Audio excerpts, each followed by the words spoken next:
Je m'appelle Farah Konaté, je suis journaliste et cinéaste, réalisateur du documentaire.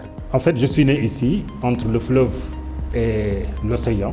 J'ai grandi ici, donc je peux dire que je connais effectivement ce que nous vivons ici. Depuis plusieurs années, on a un gros problème, c'est-à-dire il y a l'avancée de la mer qui frappe nos maisons, qui endeuille les familles, puisque avec l'ouverture de la brèche, il y a eu quand même des centaines de personnes qui sont mortes.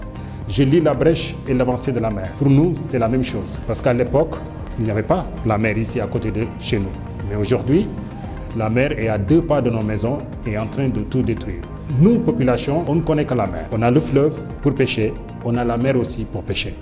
Ou bien on a le fleuve pour peut-être jouer avec nos enfants, la mer pour avoir du poisson, pour se baigner, parce qu'il y avait des plages ici. Aujourd'hui, si l'océan frappe et arrive à détruire nos maisons, nous, on est contraints d'aller de l'autre continent, c'est-à-dire dans le faubourg de Sor. On traverse le pont pour aller dans le continent. Le continent est sec pour nous, parce qu'il n'y a pas de mer, il n'y a pas de fleuve. On ne peut pas être né entre l'océan et le fleuve et vivre dans une zone quasi désertique.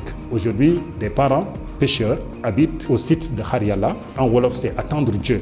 Comment peut-on attendre Dieu? Et il y a des familles qui sont là, qui attendent Dieu dans le dénuement total. Pas de courant, donc pas d'électricité, pas d'eau. À Djougou, c'est aussi des familles qui étaient là, qui ont perdu leur maison, qui sont logées là-bas, dans des maisons préfabriquées. Et jusqu'à présent, on attend ces milliards tant annoncés par l'État du Sénégal, mais aussi par les institutions étrangères. Aujourd'hui, on est là, on attend.